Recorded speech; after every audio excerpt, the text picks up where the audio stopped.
کسی نے وہ بات کہی تھی کہ نہ ادھر ادھر کی تو بات کر، یہ بتا کہ قافلہ کیوں لٹا، مجھے رہزنوں سے غرض نہیں، تیری راہبری کا زوال ہے۔ السلام علیکم دوستو، میں محبوب انصاری آپ کو اپنے یوٹیوب چینل پر دوبارہ خوش آمدید کہتا ہوں۔ تھوڑا ٹائم لگ گیا ویڈیو بنانے میں، بس آپ کو پتہ ہے رمضان شروع ہوا۔ اچھا، ہم آج کی جو بات کریں گے، اپنی بات کریں گے ایک ایسے موضوع پر جس کا انتخاب کرنا آسان بھی ہے، لیکن اسی میں جو ہے نا دنیا میں حسد، فتنہ اور اسی کے ساتھ ساتھ فساد جو پیدا ہو رہا ہے، اس میں ایک بڑی وجہ ان دونوں کے درمیان انتخاب بھی آتا ہے۔ یہ دو ایسے کہہ لو کہ کیٹیگریز ہیں جن کا مقابلہ کرنا بڑا آسان ہے، اور عقل مند جو ہے نا وہ اس کا انتخاب بڑے بغیر کسی ہنگامے کے بھی کر سکتے ہیں، لیکن لوگ جو ہے اس پہ بڑا ہنگامہ کھڑا کرتے ہیں۔ دوستو، انتخاب کرنا بھی کوئی اتنا آسان کام نہیں ہوتا ہے۔ ہمیں چاہیے کہ جب بھی ہم کوئی فیصلہ لیتے ہیں، ہمارے پاس دو پہلو ہوتے ہیں، یا تو ہم ٹھیک لے سکتے ہیں یا غلط۔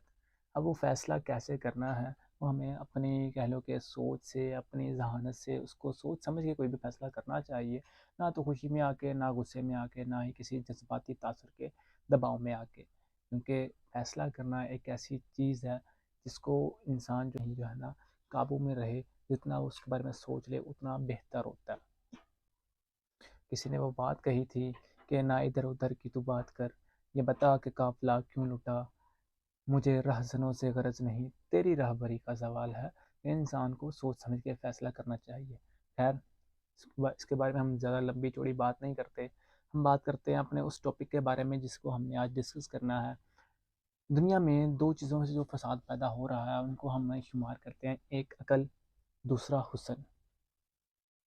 حسن اور عقل دونوں میں ایک اس طریقے سے توازن کرنا کر سکتے ہیں۔ مثال جی ہم لینے جاتے ہیں ایک موبائل، آپ جانتے ہیں جی انفینکس، ٹیکنو، اور یہ جو ہے ساتھ میں ویوو، یہ وہ کمپنیز ہیں جن کے موبائل پاکستان میں بنتے ہیں ایک مڈ رینج میں، جو کہ ایک عام آدمی صرف دیکھے کہہ لو کہ جس کو اس بارے میں علم نہیں ہوتا، وہ ان کی خوبصورتی دیکھ کے، وہ ان کی بناوٹ کو دیکھ کے اس کو بائی کرتا ہے، جس کے سر پر پاکستان میں یہ جو کمپنیاں چل رہی ہیں، وہ جو ان کی بناوٹ کو دیکھ کے بائی کر رہے ہیں، وہ کیا ہیں؟ حسن کے پجاری۔ ہم یہ کہہ سکتے ہیں کہ زندگی کی عام زندگی میں وہ لوگ جو ہے نا حسن کو دیکھ رہے ہیں۔ اسی کے برعکس کچھ لوگ ایسے بھی ہیں جیسے سیمسنگ کو چوز کرتے ہیں، یا کوئی اور کمپنی جو ویل مینرڈ ہے، وہ چیزیں جو کہ اپنے ایک چاہے اتنی زیادہ خوبصورتی نہیں رکھتے، تھوڑے سے مہنگے ہیں، تو وہ جو ہے نا تھوڑے سے کم بکتے ہیں۔ عقل اور حسن کا توازن بھی ہماری زندگی میں کچھ ایسا ہی ہے کیا؟ ہم اس کو بیان کرتے ہیں شیخ سعدی کی ایک حکایت سے، جس میں وہ کہتے ہیں کہ ایک بادشاہ تھا، اس کے جو ہے نا 4-5 بیٹے تھے۔ اب باقی تمام بیٹے تو صحیح قد کاٹ والے، بڑے حسین و جمیل تھے، لیکن ایک بیٹا جو تھا نا وہ بڑا ہی پستہ قد اور بدصورت نظر آتا تھا، کہہ لو کہ جیسے وہ ڈوریمون ٹائپ ہم کہہ سکتے ہیں، تو وہ ویسا دکھتا تھا۔ کہتے ہیں ایک دن جب بادشاہ اس کو حقارت کی نگاہ سے دیکھ رہا تھا نا، تھوڑا سا طنزیہ انداز پہ، ہم کہتے ہیں یا ہم کسی ہیچ چیز کو دیکھتے ہیں جس کو ہم پسند نہ کر رہے ہوں، ہم اس کو بڑے ہی عجیب سے انداز میں دیکھتے ہیں، تو کہہ رہے کہ وہ جو ہے نا اپنے چھوٹے بیٹے کو اس طریقے سے دیکھ رہا تھا۔ چھوٹا بیٹا جو ہے تھوڑا سا عقل والا تھا، اللہ کو بھانپ لیا کہ باپ مجھے کس انداز میں دیکھ رہا ہے۔ پھر اس نے کہا کہ ابا جان، کیا پستہ قد عقل والا دراز قد کم عقلوں سے افضل نہیں ہوتا؟ ساتھ میں اس نے یہ بھی کچھ مثالیں بھی دیں، جیسے اس نے کہا کہ بکری قد میں چھوٹی ہونے کے ساتھ ساتھ ہاتھی سے زیادہ بہتر ہے، کیوں؟ بکری حلال ہے، ہاتھی اتنا بڑا ہونے کے بعد بھی حرام ہے۔ اسی کے ساتھ اس نے مزید مثالیں دیں، ہے کہ آپ نے نہیں دیکھتے کہ دنیا میں جو کوہ طور ہے، طور کا پہاڑ، جہاں پر حضرت موسیٰ علیہ السلام گئے تھے آپ اللہ تعالیٰ کا دیدار کرنے کے لیے، چھوٹا پہاڑ مانا جاتا ہے، لیکن اس نے کہا کہ آپ نہیں دیکھتے کہ وہ کوہ طور اللہ تعالیٰ کی نظر میں سب سے افضل ہے دنیا کے تمام پہاڑوں میں سے۔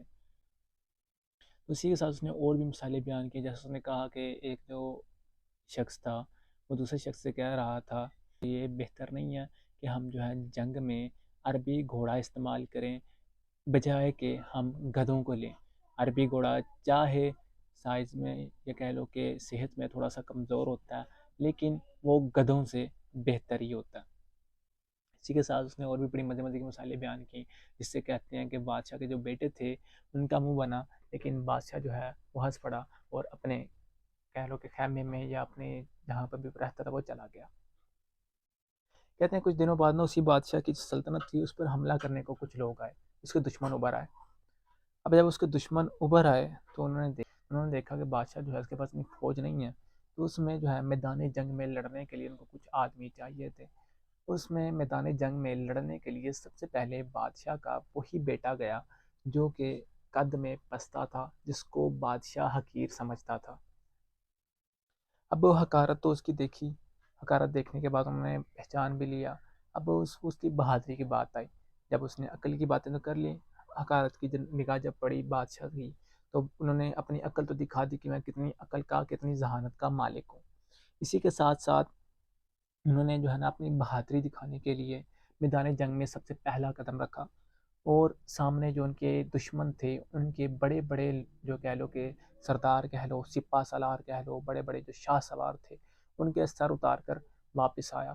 واپس آ کے اپنے ابا سے کہتا ہے کہ ابا جان دیکھیں، دشمنوں کو دیکھیں۔ خیر جنگ چلتی رہی، وہ لوگ جنگ جیت گئے۔ کہتے ہیں جنگ کے دوران ایک موقع ایسا بھی آیا تھا کہ بادشاہ کے جو ہے سپاہی ان کے قدم اکھڑنے لگے، لیکن اس نوجوان نے، اس پستہ قد شہزادے نے بڑے اچھے سے الفاظ کا استعمال کر کے ان کو اپنے سپاہیوں کو مخاطب کیا اور کہا کہ جنگ سے بھاگ کر وہ جاتا ہے جنہوں نے گھروں میں عورتوں کی طرح چوڑیاں پہنی ہوتی ہیں، مطلب کہ جو نامرد ہوتے ہیں، جس سے جو کہہ لو سپاہی تھا ان کا حوصلہ دوبارہ اکٹھا ہوا اور دوبارہ سے لڑے اور وہ جنگ جیت گئے۔ کہتے ہیں اس دن کے بعد جو ہے نا بادشاہ کی نظر میں وہ جو پستہ قد شہزادہ تھا وہ بڑا جو ہے نا جچ گیا۔ بادشاہ کی نظر میں اس کے نا بڑے پوائنٹس بنے، کہہ سکتے ہیں پوائنٹس بنے، اس کے بڑے پوائنٹس بنے۔ اب جب اس کے یہ پوائنٹس بنے گئے تو باقی جو شہزادے سے وہ اس سے حسد کرنے لگے۔ ایسے میں نے آپ سے ابھی کہا کہ عقل اور حسن کے درمیان ہمیشہ سے جنگ چلتی آ رہی ہے، تو ان کے جو ہے نا حسد کرنے لگے۔ اب انہوں نے فیصلہ کیا کہ جو ہے نا ہم اس کو جو ہے نا چھوڑیں گے نہیں، اب اپنے اس بھائی کو مار دیں گے۔ انہوں نے اس کے لیے ایک ترکیب بنائی، انہوں نے جو ہے نا اس کے کھانے میں جو ہے نا زہر ملا دیا۔ ان سب سازشوں کو بادشاہ کی بیٹی دیکھ رہی تھی۔ اس نے جا کے بھائی کو جو ہے نا کھانے کے ٹیبل پر صرف اشارہ کیا کہ نہیں یہ کھانا مت کھانا، کہا ایسا کیسے ہو سکتا ہے کہ عقل مند جو ہے وہ زہر کھا کر مر جائیں اور جو کم عقل ہے وہ ان کی جگہ لے لیں۔ کیونکہ ظاہر سی بات ہے اگر بادشاہ کا وہ بیٹا مرتا، کیونکہ وہ بادشاہ کی نظروں میں کافی مقام پا چکا تھا اور بادشاہ اس کو اپنا ولی عہد بھی بنا چکا تھا، تو وہ بادشاہ کی نظروں میں کافی اچھا تھا۔ اگر وہ مرتا تو اس کی جگہ پر ظاہر سی بات ہے کون آتے، ان کے باقی شہزادے جو رہ گئے تھے وہ ان میں سے کوئی نہ کوئی۔ تو دوستو پوری حکایت ہمیں کیا سکھاتی ہے؟ پوری حکایت ہمیں یہ سکھاتی ہے کہ جو کہ انسان جو ہے وہ عقل مند ہونا چاہیے، اس میں حسن ہو نہ ہو فرق نہیں پڑتا۔ اسی کے ساتھ اگر ہم اس کو دیکھیں نا، جیسے ہم نے وہ ایک مقولہ پڑھا ہوا ہے، all glitter things are not gold, جتنی بھی چمکتی چیزیں ہوتی ہیں وہ سونا نہیں ہوتی۔ کوئی ایک آدھا جو ہے نا چمکتا نظر آ گیا تو پھر سونا رہتا بھی نہیں ہے، پھر وہ ہیرا بن جاتا ہے اگر وہ عقل کے ساتھ آئے، ٹھیک ہے؟ تو اپنی زندگی میں تمام انتخابات جو کرنے ہیں وہ اس لحاظ سے دیکھ کے کرنے ہیں کہ صرف اس کی بناوٹ، اس کی چیز کی جو اٹریکشن ہے اس پہ نہیں جانا، اس کے پیچھے دیکھو کہ وہ کتنے قابل ہے۔ چیز جتنی قابل ہوگی اس کو اس لحاظ سے اس کا چناؤ کرو اور تب جا کے اپنے جو ہے نا فیصلے بناؤ۔